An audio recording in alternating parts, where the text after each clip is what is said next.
all the supplies.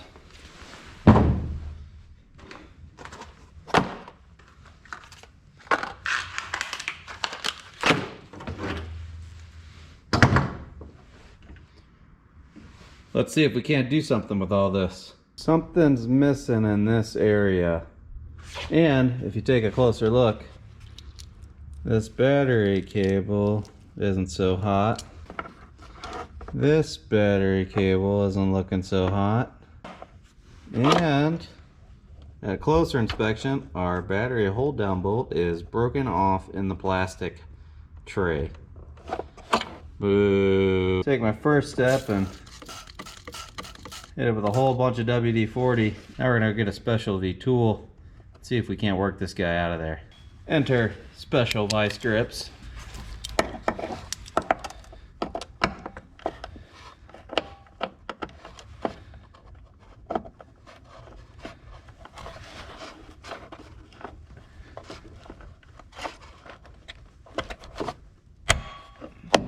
Oh boy.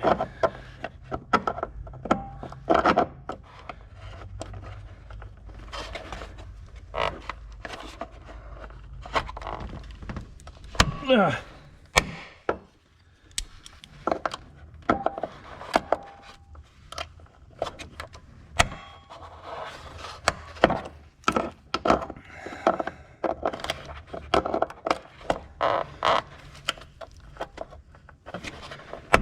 Okay.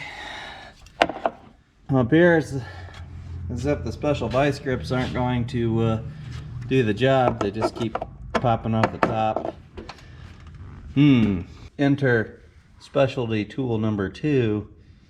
I have never been able to use these with any success. This is a drive-on bolt extractor. Has little teeth in there. You drive it on and it supposedly grabs a hold of the bolt or broken stud.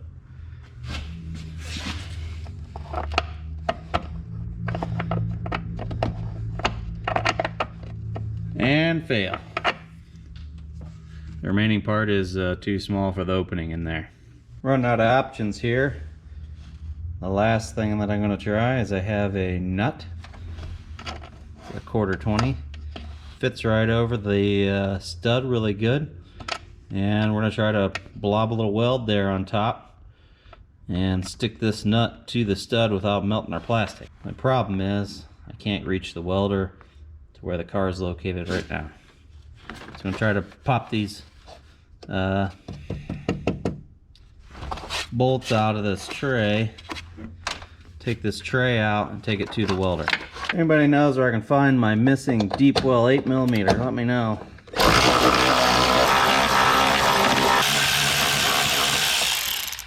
7/32 did the trick.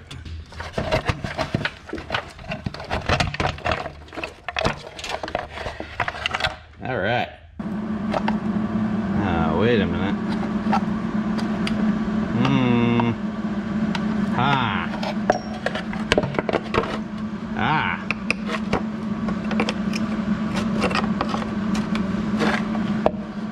Get our nut on there.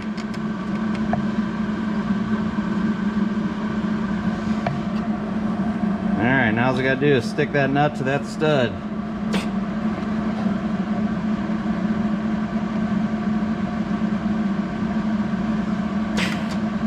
Eh boy.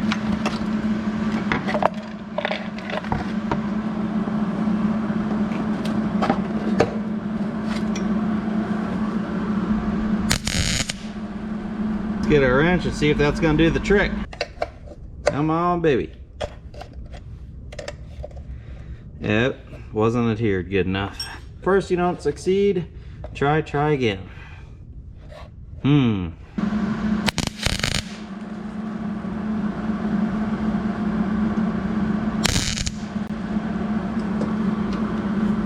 melted part of the nut. See what she's gonna do now.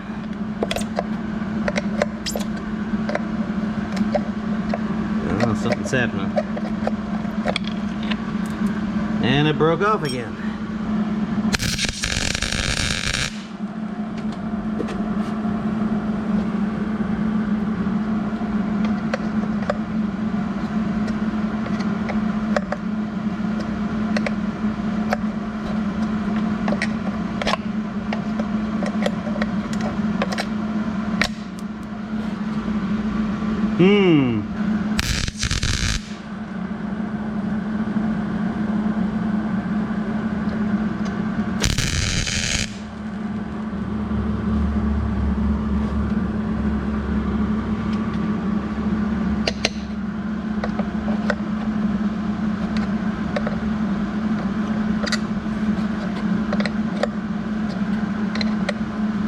Nothing's happening, and it twisted up. This doesn't seem to be working very well for your old pal Andy. Ah.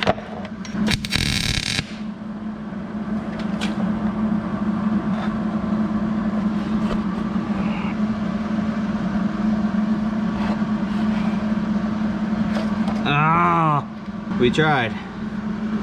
It just twisted off down further. Ah.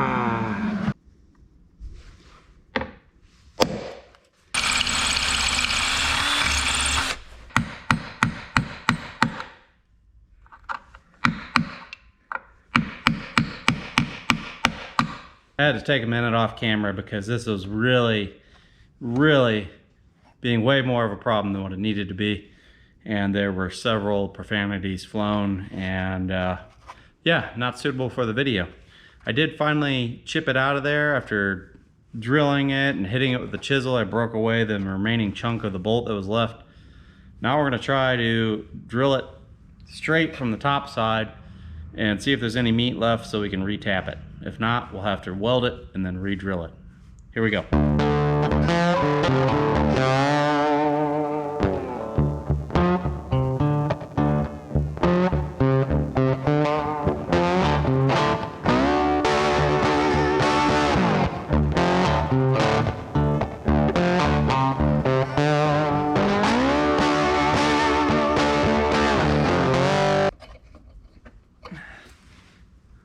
Well, by golly, I think that's gonna work.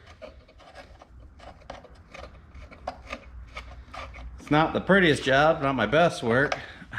I really thought welding that piece on the top would have took it out of there. It must have been just galled in there beyond all belief. When you put this in, never sees. Never sees.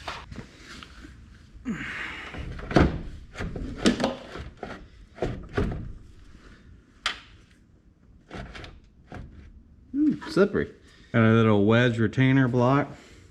It's got these half round spots. This is compliments of the big mean green parts machine. I don't know where the one that goes to this originally is. Might be in the trunk. I was just gonna put a new end on it, but I couldn't find a new crimp on end. This is a clamp on end. I've used this for several years with no problems, but I wanted to see if I could use a clamp on end. Just couldn't find it, wasn't in the cards. Price of what a clip on end and or a solder end was, I was able to purchase a whole brand new cable from my local Napa store.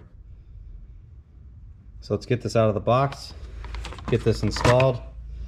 It basically goes right back here to this common post on the starter solenoid. So we need to peel this nut off of here, get the wires off, put our new cable on.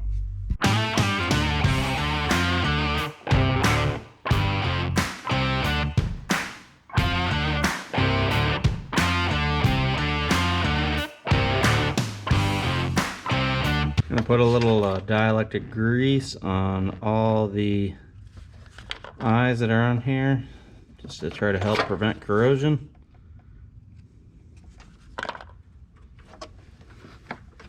Tuck this under the windshield washer fluid bottle. Now, the trick is trying to get all those that were on there back on there and not lose any. Say, you guys are supposed to tell me if I forgot something, and I forgot this big, I'm guessing is a fuse right here for something. I completely left that off, so I had to take her off, and we got her back on there now. Now let's go after this damaged ground cable. Ground cable is damaged there, insulation's damaged there. It does have two separate wires, one smaller one and then the main cable. This is a factory Ford cable, probably from 1986, from this engine wiring harness. So probably should replace it all. Right now what we're gonna do, we have plenty of excess slack here down in there. I'm gonna cut off this damaged section and put us a new end on, crimp us a new end on. This is my hydraulic crimping tool. Pretty excited to give it a try. I haven't used it yet. But basically you have a C-frame. This is a hydraulic jack, more or less. You close the valve and operate this handle, and the jaws will come out as the cylinder extends, and that will create your crimp. You release it, it spring loads back in. Now this has several different dies. You have to look up the instructions. For 4-gauge wire, it's what we're dealing with. It says use die number 25. So the blow mold case is labeled. It says 25 right here, and I believe the die itself, yep, it says 25 right on the die faces. Let's pop these out.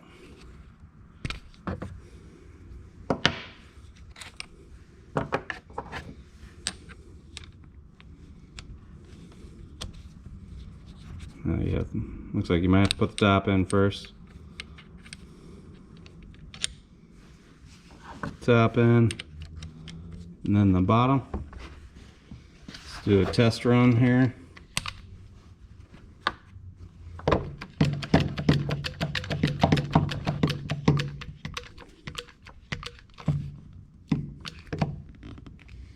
So it should crimp the cable in to that hexagonal shape. Get our new cable end on, stick it in there, and crimp it.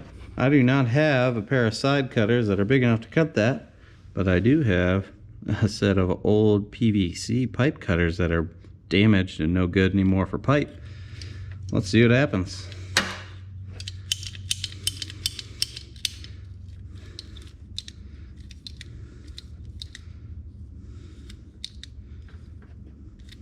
Close.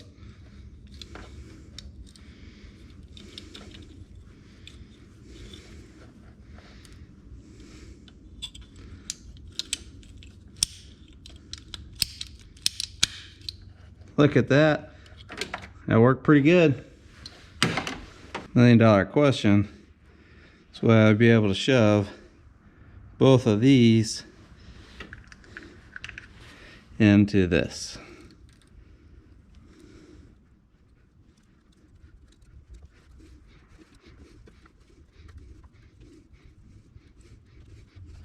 Yes, it's happening. Look at that. Okay. I'm sure there's got to be a lot of tricks to this. Make sure your wire is all the way in.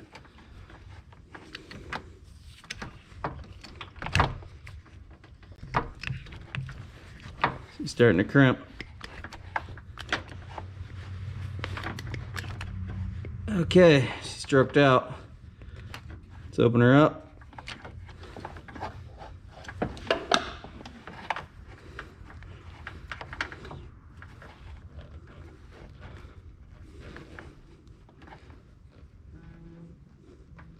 Seems pretty nice in there.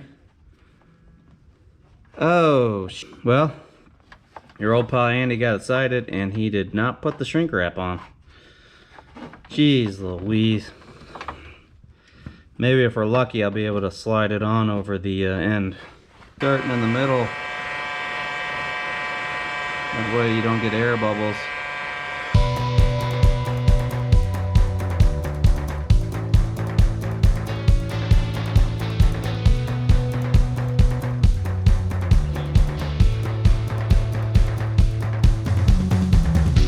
Even though I have a new battery, I'm still gonna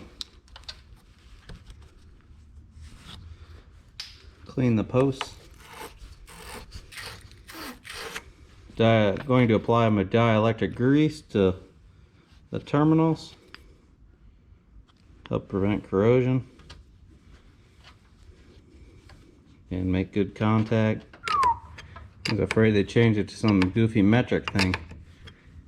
Good old 1/2 inch. Yes, both of them are 1/2 inch. That makes it easy to swap out the battery.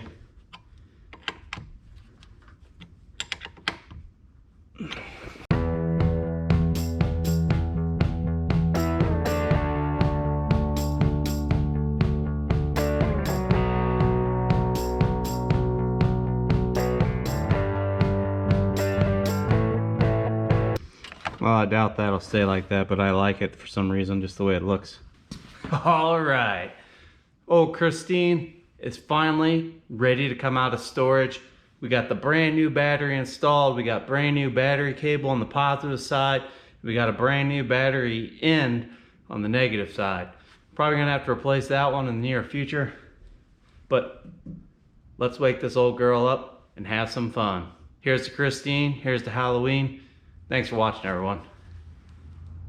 Let's roll.